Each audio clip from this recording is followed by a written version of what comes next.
उत्तराखंड विधानसभा के सत्र की कार्रवाई कल तक के लिए स्थगित कर दी गई है। राज्यपाल के अभिभाषण पर चर्चा की मांग को लेकर विपक्ष के जोरदार हंगामे के चलते सदन को बुधवार दोपहर 11 बजे तक के लिए स्थगित कर दिया गया है।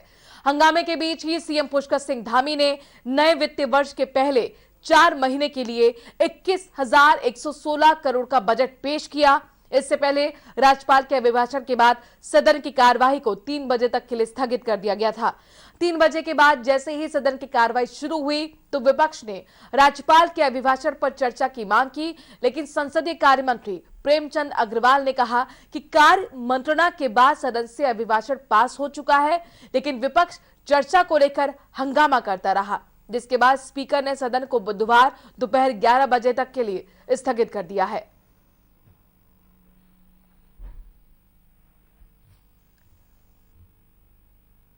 के अंदर चुनाव चल रहा था और चुनाव प्रक्रिया के बाद भी और करीब जो विधानमंडल और सारे नेता के चयन ये सब बैठकें होते होते इतना टाइम लग गया। और इस बीच में एक प्रक्रिया है, उस प्रक्रिया के तहत अगले 4 महीनों के लिए क्योंकि सारे कार्यक्रम चलें, सारे सरकार के काम चलें, सारी जो गतिविधियां चल रही हैं वो चलें, विकास के काम चलें, तो 4 महीनों के लिए लेखा अनुदान आज प्रस्तुत हो गया है और कल महामहिम के अभिभाषण पर भी चर्चा होगी। इस चर्चा के बाद लेखानुदान पास होगा और इसमें हमने जो लेखानुदान प्रस्तुत किया है उसमें और जो महामहिम जी का अभिभाषण है उस अभिभाषण में हमने अपने संकल्पों को भी रखा है। हमारे संकल्प हैं जो हमने चुनाव से पहले उत्तराखंड की देवतुल्य जनता के सामने रखे थे, उन सभी को हम पूरा करेंगे। हमारे साथ जुड़ी हमारी संवाददाता एसोसिएट एडिटर ज्योत्सना श्री ज्योत्सना का रुख करते हैं। ज्योत्सना, आपसे समझना चाहेंगे आज सत्र का पहला दिन क्या कुछ खास रहा आज, चूंकि सरकार के गठन के बाद ये पहला सत्र है।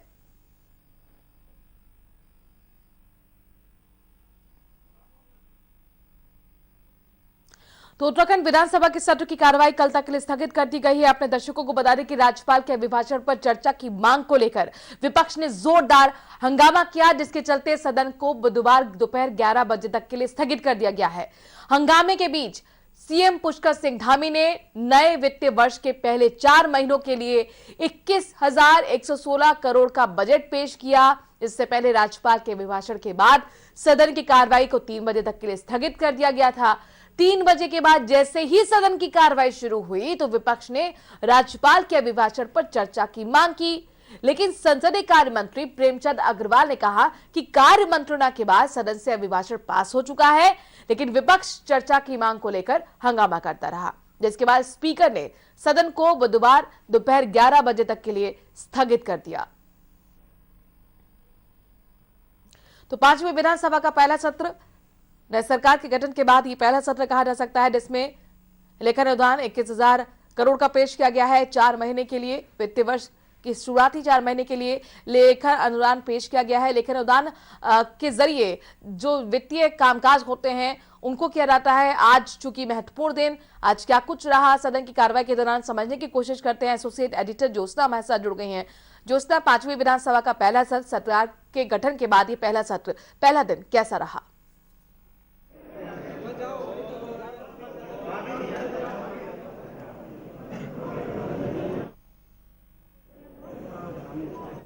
यानी कि 5वीं विधानसभा के शुभारंभ के लिए पहुंचे और उन्होंने अपना अभिभाषण दिया। अभिभाषण एक किस्म से सरकार के कामकाज का, उसकी नीतियों का रिफ्लेक्शन होता है और वही अभिभाषण में दिखा भी, क्योंकि राज्यपाल ने अभिभाषण में सभी उन कामों का जिक्र किया जो राज्य सरकार कर चुकी है। यानी कि बीजेपी सरकार कंटिन्यूटी में है, मुख्यमंत्री कंटिन्यूटी में है, जो काम चल रहे हैं वो आगे भी चलते रहेंगे। उसके बाद कह सकते हैं कि दोपहर बाद का समय काफी अहम रहा। हालांकि दोपहर से पहले भी पहली बार चुनकर आई पूर्व मुख्यमंत्री हरीश रावत की बेटी अनुपमा रावत ने महंगाई को लेकर के बाहर धरना दिया। वो एक दुपट्टे में स्लोगन लिख के लाई थी और उन्होंने साफ तौर पर कहा कि महिलाओं से पूछिए कि महंगाई की मार किस तरीके की इस समय और उसका असर उन पर किस तरीके से पड़ रहा है।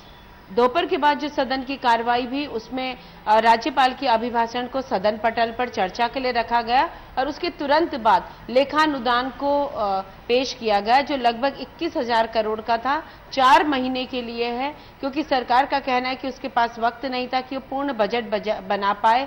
और ऐसे में जब विजन डॉक्यूमेंट भी है, पूरा करने के लिए बजट में प्रावधान करना है, तो काफी ज्यादा एक्सरसाइज करनी पड़ेगी। तो इसी वजह से 4 महीने का लेखानुदान है, क्योंकि 31 मार्च के बाद सरकार के पास खर्चे के लिए एक भी पैसा नहीं होता। आप भी जानती है कि फाइनेंशियल ईयर 31 मार्च को खत्म हो जाएगा, इसलिए ये लाना बहुत जरूरी था। आज उसे पेश कर दिया गया है और कल उसे पारित भी करवा दिया जाएगा, यानी कि सरकार के पास खर्च के लिए पैसे आ जाएंगे और समय रहते ही जून में या जुलाई में सरकार सदन बुला करके पूर्ण बजट ले आएगी। तो कुल मिला के कह सकते हैं कि हंगामा भी था, विपक्ष ने आगाज भी किया कि वो मुखर है, संख्या बल पर मत जाइए। जब यहाँ पर राज्यपाल के अभिभाषण पर अमूमन चर्चा होती है, लेकिन आखिरकार विपक्ष मांग करता रहा चर्चा होनी चाहिए। क्या वजह रही कि चर्चा नहीं हो पाए?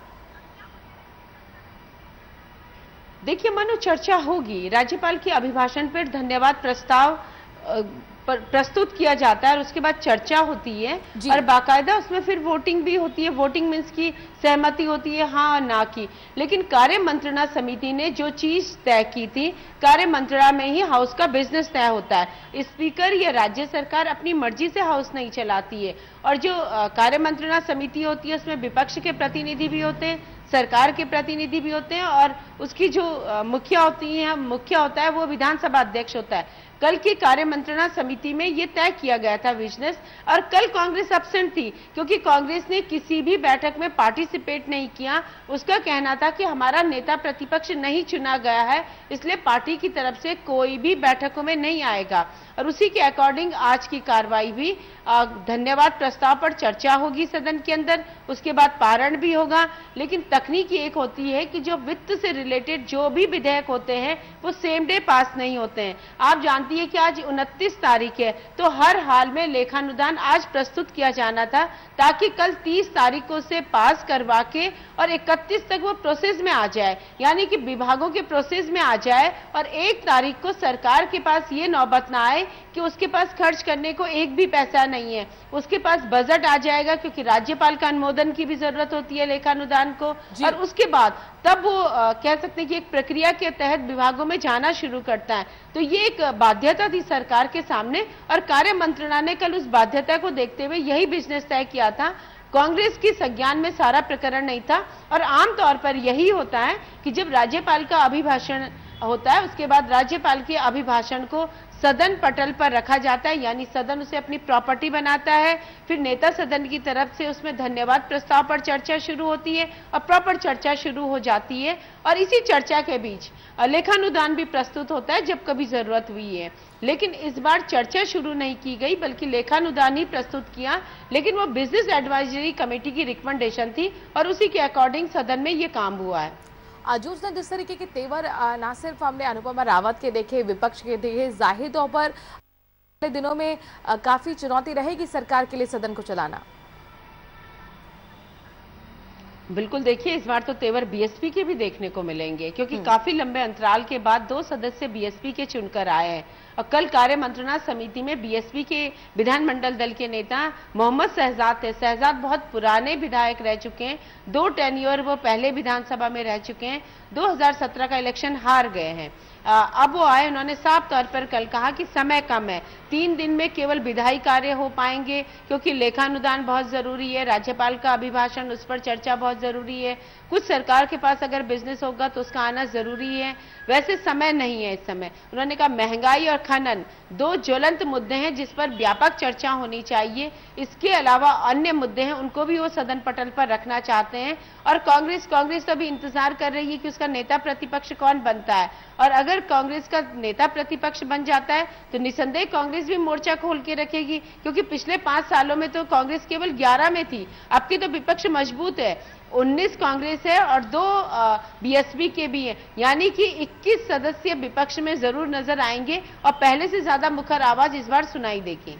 जाहिर तौर पर ज्योत्सना, ये सदन के लिए अच्छा कहा जा सकता है, जनता के लिए भी अच्छा कहा जा सकता है, क्योंकि जितना विपक्ष मजबूत होगा उतने ही मुखरता के साथ विधायक अपने अपने मुद्दे, अपने अपने क्षेत्र की आवाज़ों को वहां तक पहुंचा सकेंगे। लेकिन चूंकि यहाँ पर महत्वपूर्ण ये है कि अभी तक नेता प्रतिपक्ष तय नहीं हो पाया है, विधानमंडल दल का नेता खुद कांग्रेस तय नहीं कर पाई है। इसको लेकर मैं आपके पास आऊंगी। लगातार खबरें उत्तराखंड से जुड़ी हुई अपने दर्शकों को हम दे रहे हैं। इससे पहले अपने दर्शकों को बता दें कि सत्र का आगाज राज्यपाल retired lieutenant general Gurmeet Singh के अभिभाषण से शुरुआत हुई। राज्यपाल ने इस दौरान सरकार की ओर से अब तक किए गए कार्य को सदन पटल पर रखा। पर्यटन, खेल समेत तमाम क्षेत्रों में किए गए विकास कार्यों को लेकर राज्यपाल ने जानकारी भी दी। उन्होंने बताया कि सरकार को अब तक किए विशेष कार्यों के लिए सम्मानित किया गया है और इससे पहले राज्यपाल के विधानसभा पहुंचने पर मुख्यमंत्री पुष्कर सिंह धामी ने स्वागत भी किया।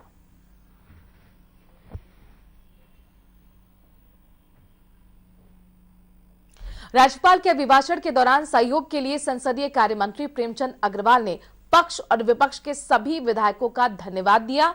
उन्होंने कहा कि राज्यपाल अभिभाषण सौहार्दपूर्ण वातावरण में संपन्न हुआ है। भाषण सरकार का दस्तावेज माना जाता है, तो अपनी सरकार की सारी जानकारी महामहिम द्वारा दी गई। मैं इसलिए उनका धन्यवाद कर रहा हूँ। माननीय राज्यपाल जी का अभिभाषण बहुत शांतिपूर्ण ढंग से सभी ने सुना है। मैं सभी माननीय सदन के विधायकगणों का बहुत बहुत धन्यवाद कर रहा हूँ। यहाँ पर एक ब्रेक के लिए रुक रहे हैं, जल्द हाजिर होते हैं।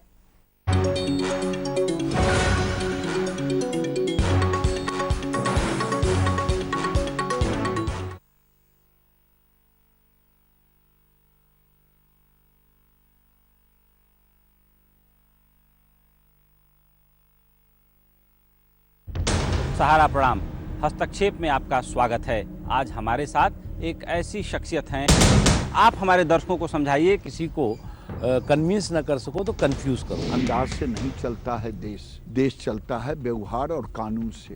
और बीमारी तो किसी को पूछ के नहीं आती, वो गरीब को भी आती है और अमीर को भी आती है। और नए भारत को बनाने के लिए जो रास्ता है वो जल समृद्धि के मार्ग से जाता है। अगले 3 महीने तक मजदूर से वो पैसा नहीं ले रहे हैं। जो सत्ताएं हैं वहाँ पर उनसे पूछा क्या आपने कि भाई आपने इनको पैदल क्यों चलने दिया? जनरल साहब, सहारा न्यूज नेटवर्क इकलौता ऐसा चैनल है हमारे चैनल का नाम है सहारा, इसीलिए मैंने दे दिया था कोरोना गो ये नारा।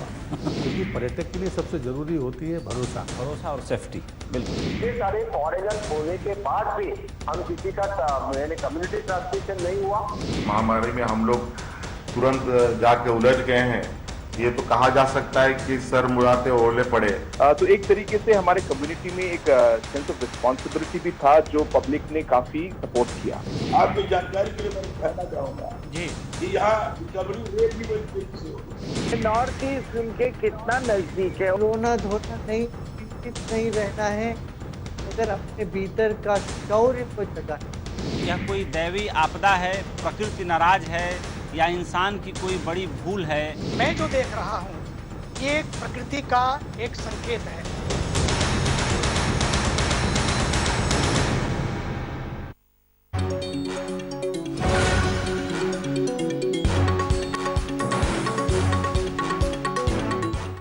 तो उत्तराखंड में विधानसभा के सत्र की शुरुआत हो चुकी है, लेकिन इस बार सबसे बड़ी बात यह है कि सरकार को घेरने के लिए सदन में कांग्रेस के 19 विधायक जरूर हैं, लेकिन अभी तक नेता विपक्ष का चयन कांग्रेस नहीं कर सकी है।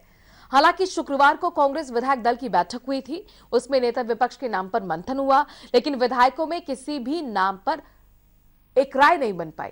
इसीलिए विधायकों ने नेता विपक्ष के चयन की जिम्मेदारी आलाकमान पर छोड़ दी है। हालांकि सत्र की शुरुआत हो चुकी है, लेकिन अभी तक नेता विपक्ष का चयन नहीं हो सका। ऐसे में सदन के अंदर सरकार को घेरने के सवाल पर कांग्रेस नेताओं का कहना है कि सभी विधायक मिलजुल कर जनहित के मुद्दों पर सरकार को घेरेंगे।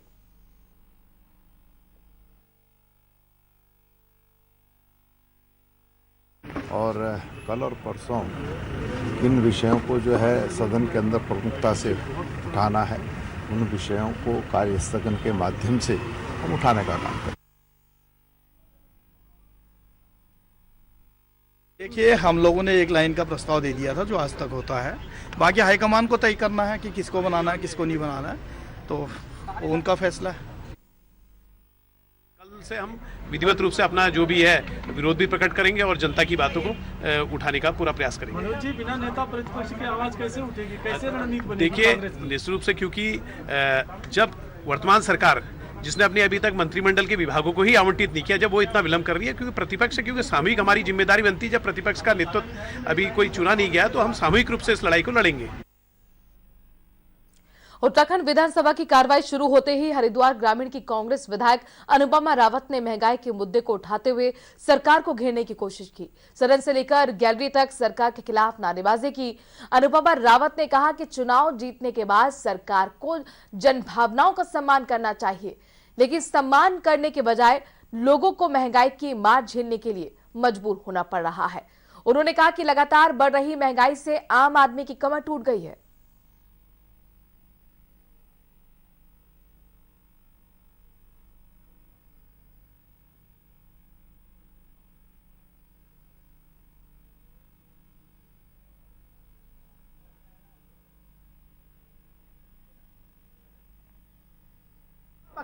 पक्षपातपूर्ण हो रहा है और मुझे लगता है बिल्कुल क्यों नहीं हो रहा है, क्या फिर क्यों किया जा रहा है, फिर एक ही क्षेत्र के साथ ऐसा क्यों किया जा रहा है, क्यों हरिद्वार ग्रामीण के साथ? बिल्कुल हो सकता है। मैं मिलने गई थी लेकिन वे अंदर बैठे थे। मैं अभी इस परिप्रेक्ष्य में उनसे भी बात करूंगी और मुझे, क्योंकि मुख्यमंत्री हैं वो पूरे उत्तराखंड के हैं, भाई हमारे लिए भी हैं और हरिद्वार ग्रामीण के लिए भी हैं, और मैं उम्मीद रखती हूँ कि वे इस तरीके का जो रवैया हरिद्वार ग्रामीण के साथ किया जा रहा है उसमें वो कोई ना कोई ठोस कदम लें और अधिकारी और जो अन्य कर्मचारी हैं उनको निर्देशित करें या आदेशित करें कि इस तरीके का ना किया जाए। ये लोकतंत्र की सरासर वहाँ जो है अवहेलना है, हत्या की जा रही है।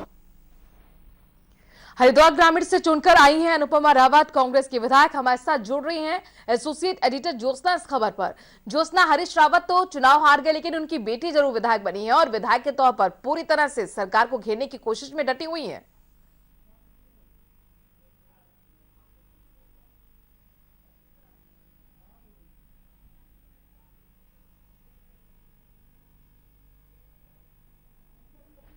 सत्र का पहले दिन और ये तेवर अनुपमा रावत के। अनुपमा रावत वरिष्ठ नेता हरीश रावत की बेटी हैं।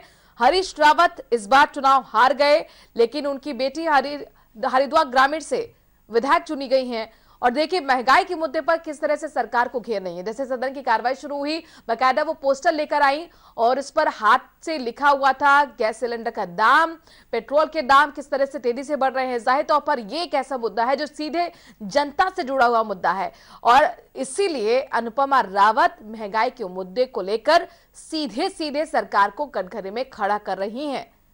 अनुपमा रावत का कहना है कि इतने बड़े बहुमत के साथ अगर बीजेपी आई है तो इस जनमत का सम्मान बीजेपी को करना चाहिए था, बजाय यहां पर महंगाई का बोझ आम जनता पर डाल दिया है।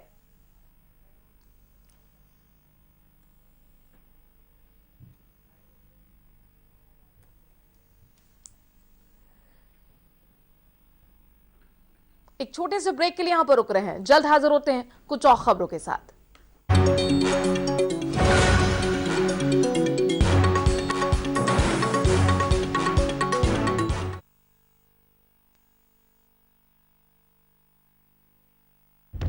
सहारा प्रणाम, हस्तक्षेप में आपका स्वागत है।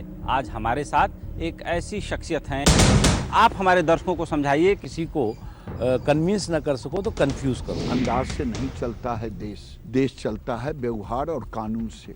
और बीमारी तो किसी को पूछ के नहीं आती, वो गरीब को भी आती है और अमीर को भी आती है। और नए भारत को बनाने के लिए जो रास्ता है वो जल समृद्धि के मार्ग से जानता है। अगले 3 महीने तक मजदूर से वो पैसा नहीं ले रहे हैं। जो सत्ताएं हैं वहाँ पर उनसे पूछा क्या आपने कि भाई आपने इनको पैदल क्यों चलने दिया? जनरल साहब, सहारा न्यूज नेटवर्क एकलौता ऐसा चैनल है हमारे चैनल का नाम है सहारा, इसीलिए मैंने दे दिया था कोरोना गो ये नारा। क्योंकि पर्यटक के लिए सबसे जरूरी होती है भरोसा और सेफ्टी। बिल्कुल, इतने सारे फॉरेनर्स होने के बाद भी हम किसी का कम्युनिटी ट्रांसमिशन नहीं हुआ। महामारी में हम लोग तुरंत जाके उलझ गए हैं, ये तो कहा जा सकता है कि सर मुड़ाते ओले पड़े। तो एक तरीके से हमारे कम्युनिटी में एक सेंस ऑफ रिस्पॉन्सिबिलिटी भी था जो पब्लिक ने काफी सपोर्ट किया। आपकी जानकारी के लिए मैं कहना चाहूंगा जी कि यहाँ रिकवरी रेट भी बड़ी तेजी से हो। नॉर्थ ईस्ट उनके कितना नजदीक है, रोना धोना नहीं रहना है अगर अपने भीतर का शौर्य को जगा। यह कोई दैवी आपदा है, प्रकृति नाराज है या इंसान की कोई बड़ी भूल है? मैं जो देख रहा हूँ ये प्रकृति का एक संकेत है।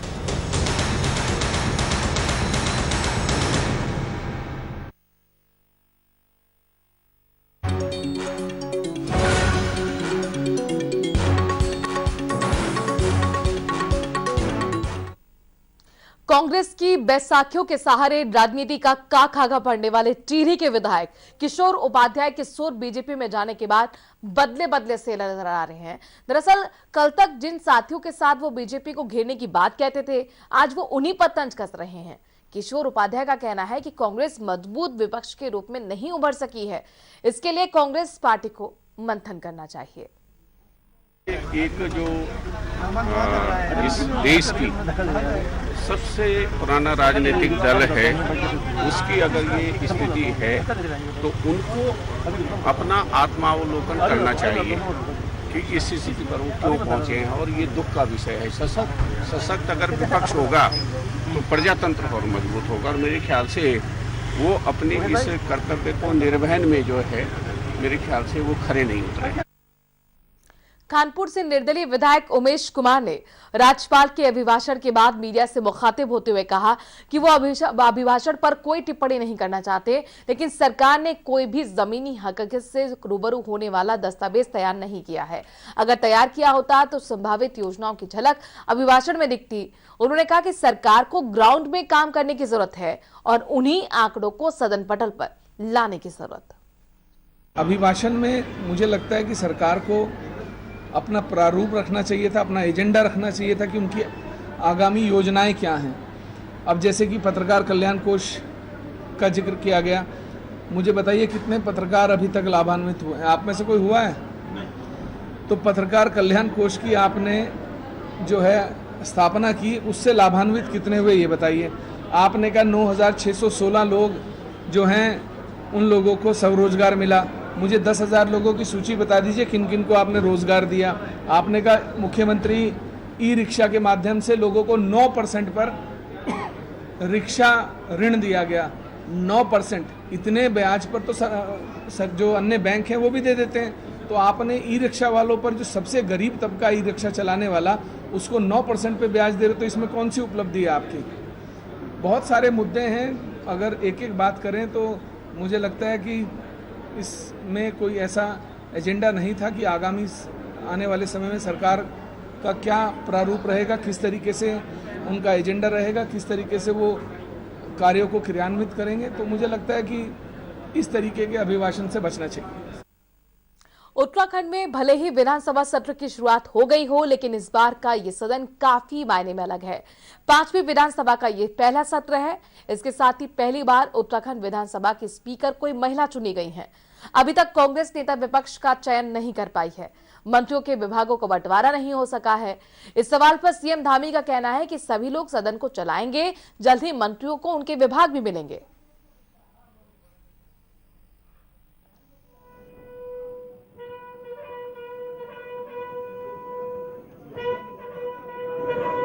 विपक्ष नहीं होंगे, आपको नहीं लगता है कि आप सतह पर दिखने लगी है विपक्ष की चीजें?